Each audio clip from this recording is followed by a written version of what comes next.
The Idries Shah Foundation podcast.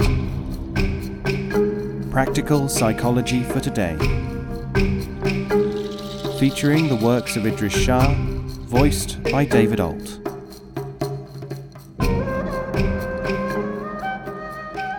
Welcome to the Idries Shah Foundation podcast.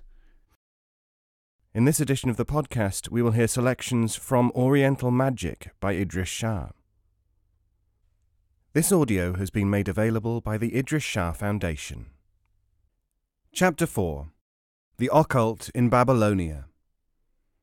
Fallen, fallen is Babylon the Great, and is become a habitation of devils, and a hold of every unclean spirit, and a hold of every unclean and hateful bird.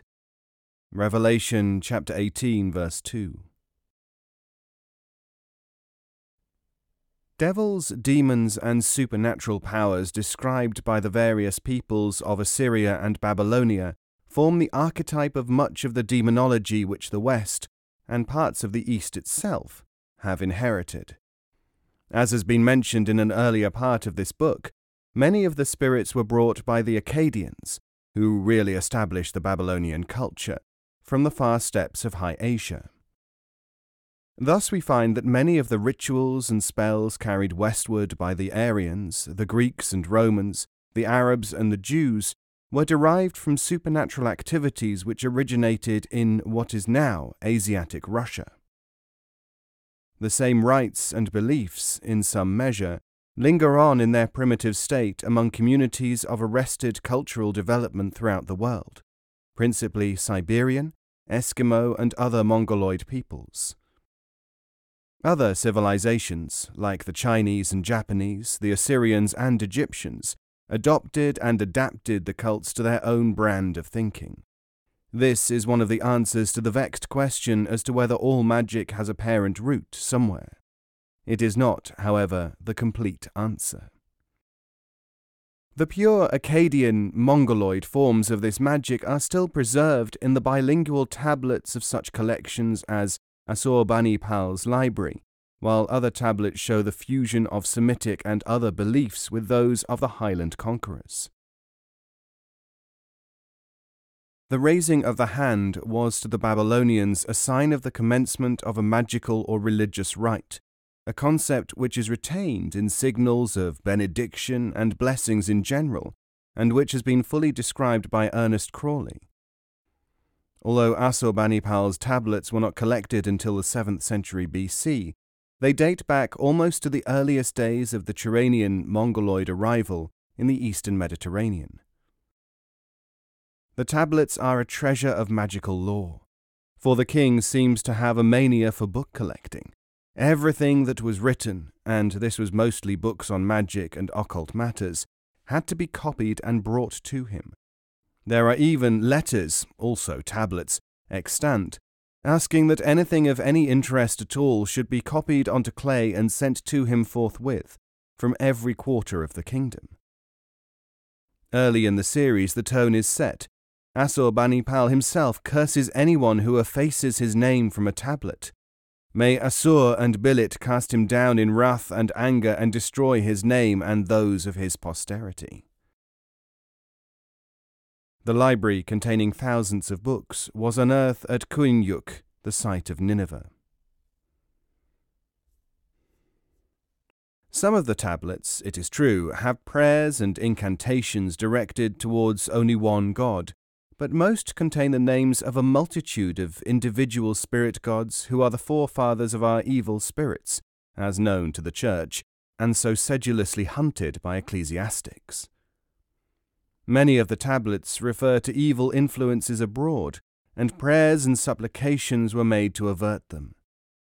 Magical rites were undertaken, and specific mention is made of the implements of the art, not forgetting incense and the special kinds of wood used in the kindling. Offerings of honey, dates, and grain form an important part of the ritual, and it is here that we find the earliest form of the magical circle, which is used the world over to safeguard the magician and his assistants.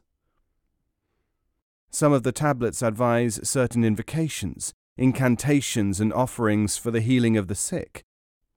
As with Arabic magic and other Semitic rites, a knot is tied in a cord and then loosened, that the sick man may be well again.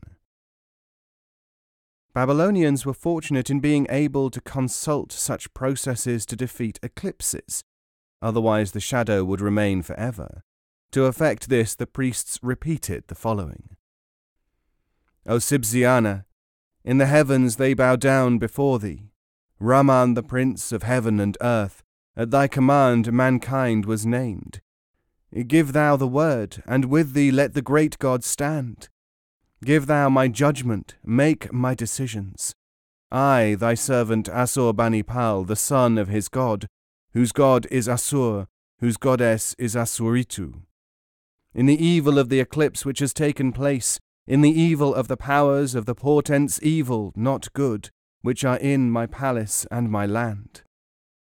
Because of the evil spectre which is bound to me, I have petitioned and glorified thee. The raising of my hand accept. Hearken to my prayer, free from my bewitchment. Loosen my sin. Let there be turned aside whatever evil may come to cut off my life. May the favourable Sidhu be ever at my head, and at thy command let me live. There has been a good deal of painstaking research into the origins and functions of gods and spirits in Mesopotamia, the cradle of civilization. But it is interesting to note that the functions of gods as aids to magicians have been largely passed over by occultists. The Babylonian system, all the same, was based upon the magical and supernatural character of gods and the human relation with them. Each victory over an enemy was recorded, together with the spirit god with whose help it had been achieved. Gods often possessed human form coupled with superhuman faculties and wisdom. Moreover, they had lived in the world, had loved and died like ordinary men. They were married and represented stars and elements like the demons and spirits of true sorcery. When they died, their powers became absolute. When a disciple prayed to them, they could utter magical words of power and weave spells of strange mystery. Storms, floods, earthquakes, and pestilence were the work of angered gods. When these upheavals made themselves felt, the gods had to be appeased. There was no other way to safety and rescue. Enlil, god of the earth, was worshipped at Nippur. Ea was god of the deep. Uruki was the moon god, Utu the god of the sun. Marduk, the god of Babylon itself, had the greatest possible reverence paid to him. Among other important spirit deities was Eshidam in the city of Kuthar, the god of those killed in battle. Of the goddesses we hear less. Their children became gods through their fathers. The most important goddess of all was Ishtar, the Semitic goddess of battle, and the local deity of the city at Sippar. In other places she was known as the deity of love. She it was who later became Aphrodite with the Greeks and Venus to the Romans. I visited her shrine in Cyprus, once the greatest place of pilgrimage of the ancient world. Here, even today, there are many magical superstitions concerning the immense ruined place among the local Greek population. The centre of the earth was believed to be the place of the dead, the cavern called Aralu. This place, which was a sort of hell where all humanity went, whether good or evil, was surrounded by high walls, watched over by demons. There was little belief in reincarnation, for the name of the place was Matlatari, the place of no return. The dead lived in utter darkness, eating dust. And to this destination everyone went. There was neither reward nor punishment for deeds of this world in the Babylonian hereafter. The demons were horrific creatures, part human, part animal, and probably were the prototypes of Western demonology. It is interesting that many of these demons sculpted in the Far East resemble these Near Eastern devils, and probably sprang from similar origins in the imagination of the nomad tribes of Central Asia. These Nedu, gatekeepers, had lists of those who were to be taken to hell, their teeth long as fangs, their eyes glaring and large balls, their claws long and sharp. As soon as a person died, the demons of the Matlatari presented themselves and took charge of the body after burial, escorting it to the abode of the goddess Allatu, the Allat of the Arabs, and one of the images smashed in Mecca by Muhammad himself. Allatu bore the frightening appearance of having a lion's head and grasped a serpent in each hand. Great care had to be taken with the burial of the dead, lest the ghost, Eskima, be caught by a sorcerer and used to bewitch the living relatives of the corpse. This background of the atmosphere of Babylonian life is essential to those who seek to understand the often very complicated rites and incantations which were considered essential to humanity of those times. Exorcism Rites. Where there were demons, and as they were expected to attack men and women at any time, there was clearly grave need for methods by which such possession could be combated. When a man asked Jesus to cast the evil out of a possessed person into a herd of swine, he was asking for the repetition of one of the standard methods of Semitic exorcism. The 19th formula from one of Assurbanipal's protection rites, now in the British Museum in fragment form, gives the words of this rite. May the wicked demon depart. May they seize one another. The propitious demon, the propitious giant, may they penetrate his body. Spirit of the heavens, conjure it. Spirit of the earth, conjure it. The great Chaldean system of magic from the Nineveh excavations is contained in the three important magical works of the Turanian Akkadians. The first was entitled Wicked Spirits, and dealt exclusively with magical operations for repelling demons and spectres when they attacked, and, of course, to safeguard people against their approach.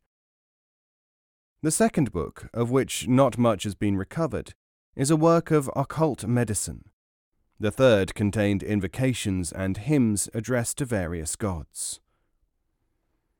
As has been pointed out before, it is likely that these were three separate rites, one book for each class of sages, the astrologers and divines, the magicians proper, the physicians and philosophers.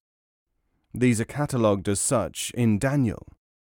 As with most occult writings, the originals, in the then dead Akkadian language, were believed to be the most potent. The actual spells and hymns were evidently recited in Akkadian, for each is accompanied by a translation in Assyrian, which was the living tongue at the time of their copying. The organization or plan of a spell was simple, though the endless repetition of its words were wearying. From an examination of the wording, it is clear that the actual words of power, the abracadabra, were the phrases, Spirit of the heavens conjure, Spirit of the earth conjure, which were always added, as was the word Amanu, Amen, translated from the Akkadian kakama, which had the same meaning of truth, or so it be. Sometimes the words of power formula itself was extended, making an appeal to several spirits. The actual content of the spell did not seem to have been so important. Thus we have, in the case of a person wishing to be secure against witchcraft, an appeal that evil doing should be banished, with the ending, Spirit of the heavens conjure it, Spirit of the earth conjure it, Spirit of Mulgalal, Lord of the countries, conjure it, Spirit of Ningalal, Lady of the countries, conjure it, Spirit of Nindara, powerful warrior of Mulgalal, conjure it, Spirit of Nusku, sublime messenger of Mulgalal, conjure it, Spirit of Enizana, eldest son of Mulgalal, conjure it. Spirit of Tishku, lady of the armies, conjure it. Spirit of the murmur, king whose voice is beneficent, conjure it. Spirit of Utu, king of justice, conjure it. Spirits, archangels, great gods, conjure it. Where does the Babylonian pantheon fit in with Oriental magic as a whole? This is the point at which the much contested question, the lingering tradition of an esoteric supreme priesthood of magic, seems to take shadowy shape. For not only are the gods and goddesses of the Turanian, ancient Babylonian system connected by adoption and abstraction with powers venerated in the Finnish, Aryan and Semitic systems, and of course China and Japan, but in very many cases the magical rites of these and other nations depend upon the powers of those gods, as the multitude of spirits which are associated with them. Here, too, we come across the mana akasa theory, the belief that there is a supernatural force which permeates the atmosphere and which is personified as a power within all men. Towards the concentration of that elusive power and its aid in influencing spirits and gods, the activities of magicians are directed. There have been attempts at linking the pantheons of the Greeks, Egyptians, Babylonians, and Hindus, some more plausible than others. Such is not the intention of this book. At the same time, this subject does touch our investigation at a number of points. Reference to the schematic representation of Assyrian-Akkadian deities and their spheres of power given here will show this link up more clearly than words alone. Thought concentration among the Finns, for example, was attained in a manner familiar to the Indians or even the men of the Sudan, where I watched the preliminary rites of frenzy induction. According to the Finnish creed, every man bore within him from his birth a divine spirit who was his inseparable companion for life. This spirit became more closely united to its subject, in proportion as the latter tore himself from earthly things to retire into the sanctuary of his soul. This was an important source of the magician's power. Here we have a close parallel with many mystical systems, including those of the gurus of India and the Arab Islamic Sufi principle. He aspired to a transcendental ecstasy, tula in tune, to a great state of excitement of the soul, tula haliohin, in which he became like the spirit dwelling in him and entirely identified with it. Again the spiritualist, spiritist, and again the frenzy and identification principle of the dervishes and fakirs. He used artificial means, intoxicating drugs for instance, compare Western witch cults, and in order to attain to this state of excitement, for it was only then that he succeeded, so to speak, in deifying himself, and received the homage of the Genie and spirits of nature, this doctrine prevailed also in the Akkadian Babylonian magic books.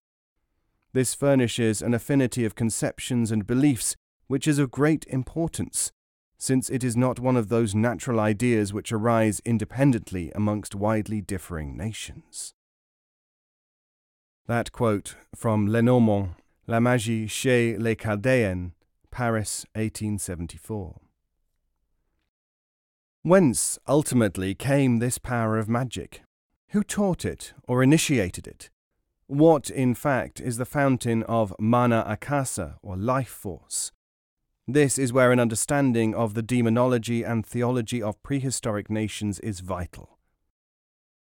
Magicians, among the Finns, concentrated their invocations round the spirit of all life, Wainamoinen. It was he who taught magic to me, he who was the foundation of all life, Lord of the waters, Spirit of fire. In these respects he was almost certainly identical with the Akkadian Hea, Lord of life. Like Thoth of the Egyptians, he not only created magic but gave the knowledge of the words of power to men.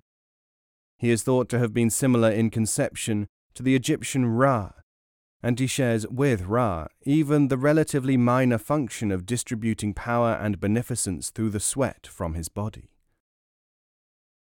The powers which the Scandinavian magicians acquired by this dedication to the earth spirit are not unlike the traditional thaumaturgy of sorcerers everywhere.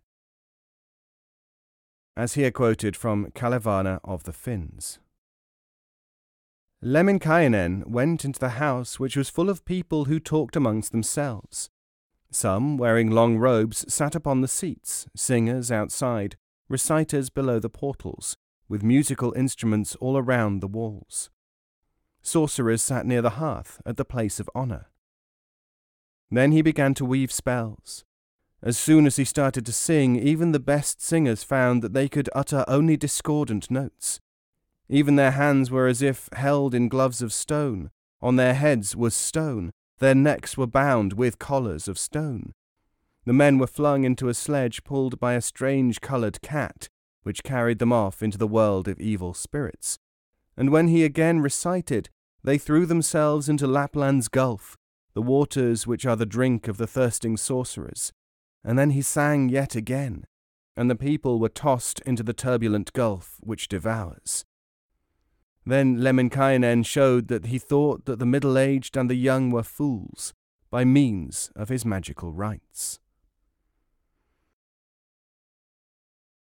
The comparison of the magical and religious rituals of other nations has brought to light quite a number of correspondences between the secret powers formerly believed to have been unique to, or at least invented by, one or the other community.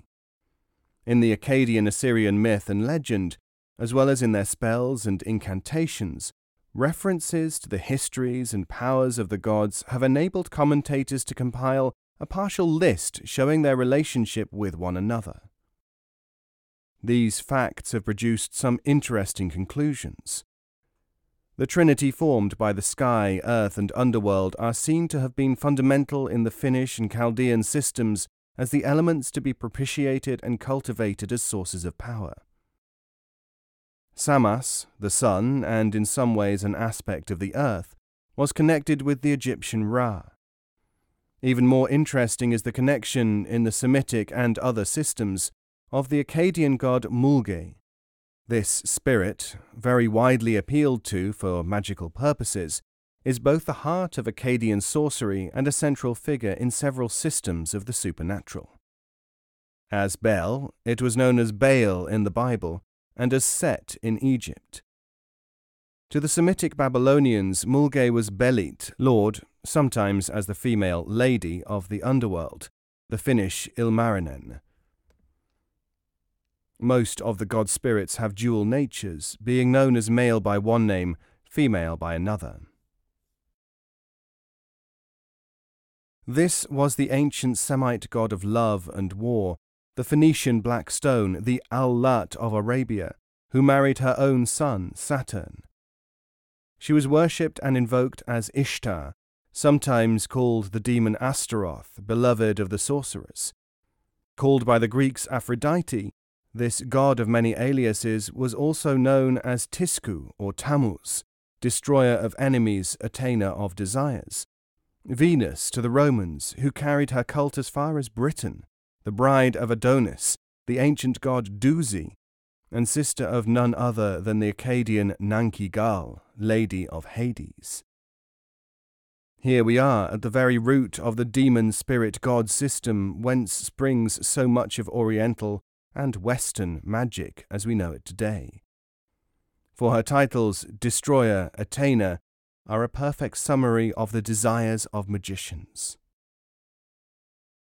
In addition to the gods, Babylonian magic took cognizance of a vast array of spirits, generally connected with the invisible world, and linking that world with mankind.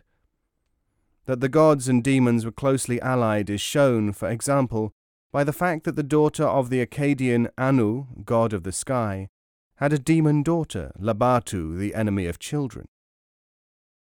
All these elements, gods, spirits, and planets were linked in a system which gave birth to astrology, and probably to the Jewish Kabbalah, the science of numerological philosophy which affected many other systems, including the Gnostics, all of which profoundly influenced Western magic.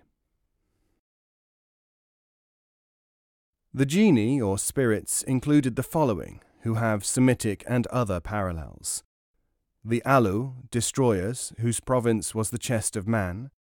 The Akim, who worked in the bowels, and who had a secret number, so far undeciphered, of 40/60ths. The Telal, or warriors, who were connected in some way with the hand, and whose mystical number is still unknown. These unexplained numbers are thought to be connected with Kabbalism. The maskim, layers of ambushes, with the fraction of 50/60ths. The utuk, formerly evil demons in general. In addition to this, there were the ardat, or nightmares, the succubus, Lilith, or elite, the uruku, hobgoblins, giants, known as lama. The latter were similar in some ways, it seems, to the good and bad genie of the Arabs. Many forms of genie were good or evil, according to how they were used.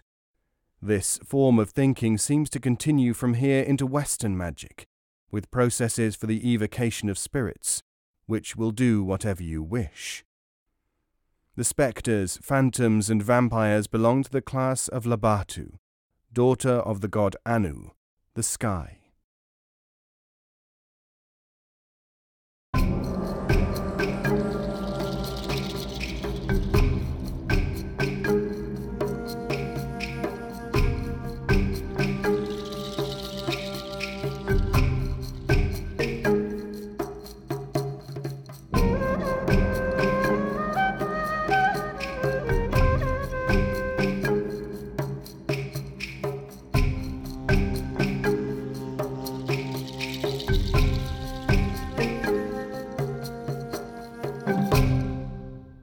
This podcast is copyright 2018, the Idries Shah Foundation.